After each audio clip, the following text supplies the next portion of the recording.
이번 습격의 수단이 한번 가사 상태로 만들어 운반한 사람을 다시 소생시키는 것이라 판단한 야요이는 운반 기록을 조사해 수상한 움직임을 발견하는 데 성공하고, 또한 1위에는 츠치야 박사가 죽은 딸의 명의로 사무소를 차렸다는 사실을 알아내고 아라타, 텐마와 함께 조사를 위해 출발합니다. 츠치야 박사의 사무실에는 오프라인 AI 하나만이 남겨져 있었고, 그것을 통해 츠치야 박사가 인간의 의사결정 과정에 큰 영향을 주는 화법과 톤을 발생시키는 신세대 인공지능 마카리나를 개발하였다는 사실을 알아냅니다. 현재 마카리나는 코미야의 대리 연설을 위해 사용되고 있었고, 그녀가 선거에서 승리하길 바라는 누군가가 츠치야 박사의 마카리나에 대한 과도한 집착이 선거의 불안 요소가 될 수 있다 판단하여 배제한 것이 이번 사건의 진실이었습니다. 그 무렵 후보자 토론회가 열리는 기가 아레나에서는 마카리나의 존재를 세간에 드러내 코미야를 실각시키려는 에노미야가 토론회 테러 계획을 진행시키고 있었고, 정직 처분 중 우연히 토론회를 들으러 왔을 뿐이라는 K를 포함해 일개 감시관, 집행관 전원이 회장을 습격한 테러리스트들과 격전을 벌여 이들을 모두 제압하는 데 성공합니다. 테러의 영향으로 마카리나의 존재는 대중들에게 밝혀지게 되었지만 그 사실은 선거에 아무런 영향을 주지 못하였고, 자신과 관련된 에노미야가 사건의 배우라는 사실을 듣고 사이코패스가 흐려진 야쿠시지의 자멸까지 더해져 코미야는 선거에서 압도적으로 승리합니다. 한편 에노미야는 아즈사와를 만나 자신이 야쿠시지를 도울수록 코미야가 유리해지는 구도였다는 사실을 알아채고, 비프로스트가 자신을 버린말로 사용했다는 사실에 분노하지만 아즈사와에게 제거당하고 맙니다. 선거에서 승리한 코미야는 비밀리에 아라타를 찾아와 마카리나와 츠치야 박사에 얽힌 사정을 이야기해주고, 시빌라 시스템이 마카리나를 어떻게 판단하고 있는지를 묻지만 아라타는 코미야가 도지사가 된 것 자체가 대답이라 이야기합니다.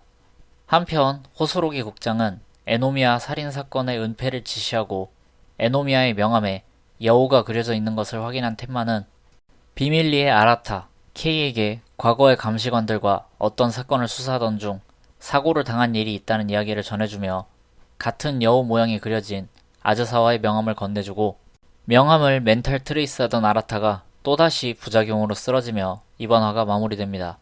제가 3화를 보면서 실망을 굉장히 많이 했는데 어느 정도는 만회에 성공했던 것 같네요.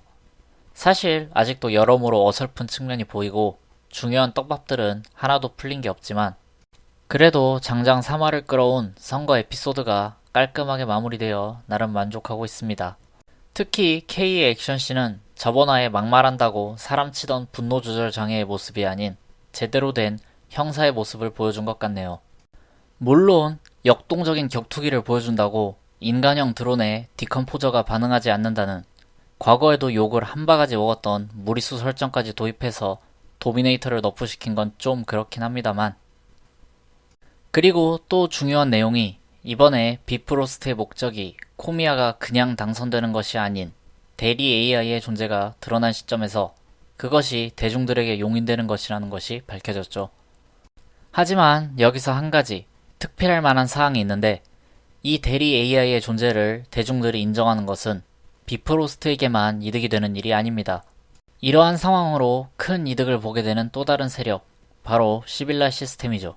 이번 화 국장과 미카의 대화에서 시빌라가 비프로스트의 존재를 확실하게 인지하고 있다는 것이 드러난 상황에서 보면, 어쩌면 지금의 이 소동은 1기 마지막 화에서 본인들이 직접 이야기한 대로 시빌라 시스템의 정체를 대중에게 공개하고 공식적으로 그것이 인정받는 사회를 위한 빌드업의 일종이 아닌가 의심해볼 여지가 있습니다. 평화를 위해서라면 우민 정책이라도 나쁘지 않다는 코미야의 사고 역시 시빌라 입장에서 이용하기 굉장히 용이하다는 점에서 미루어 보면 이 모든 것이 시빌라의 손 위에서 놀아나고 있을 가능성이 결코 적지 않습니다. 라운드 로빈의 타원 기둥의 형태가 시빌라 시스템의 로고와 거의 같은 모습이라는 것을 보면 적어도 라운드 로빈과 시빌라가 아무런 관련이 없을 리는 없다 라고 정리할 수 있을 것 같네요. 그런데 여기서도 이번 화에서 굉장히 아쉬웠던 점 한 가지가, 선거가 끝난 후 인물들 간의 대화를 보시면 은근히 마카리나를 대수롭지 않게 취급하는 것처럼 보이는데, 엄밀히 말해서 지금 코미야가 쓰고 있는 건 일종의 세뇌에 가까운 사기입니다. 모두가 강해질 필요는 없다던가 평화만 있으면 괜찮다던가 이런 식으로 미화시켜서 넘어갈 문제가 아니에요. 이건 그동안 시빌러 시스템에 지배당하는 사회에서 인간의 가치와 존재의 의의를 끊임없이 물었던 이전 작품들의 주제의식과 완전히 상반된 연출입니다. 심지어 지금 저 앞에 서 있는 인물은 아라타예요. 저번 화에 희대의 명대사까지 내뱉으시면서 나 시빌라 시스템 싫어요 라고 온몸으로 외치는 인물이 고작 이 정도로 넘어간다는 건 솔직히 조금 이상하다는 생각이 드네요. 한마디로 소재는 좋았지만 그걸 풀어내는 방식이 약간 어설프지 않았나 싶습니다. 그리고 드디어 처음부터 지금까지 떡밥만 뿌려대던 여우 명함에 엮인 사건에 대한 이야기가 나오기 시작하는데 저도 처음 볼 때 헷갈렸던 부분이었습니다만 여기서 텐마가 이야기하는 전임 두 감시관은 아카네를 이야기하는 것이 아닙니다.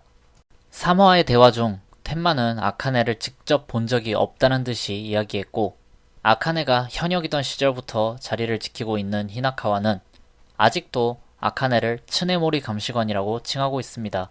츠네모리 감시관이 아니라 전임 감시관의 사건이라고 하는 것을 보면 아카네, 미카 세대와 케이, 아라타 세대 사이에 다른 감시관들이 있었고 그들이 비프로스트와 엮여서 크게 당한 것이라고 보는 것이 자연스러워 보이네요.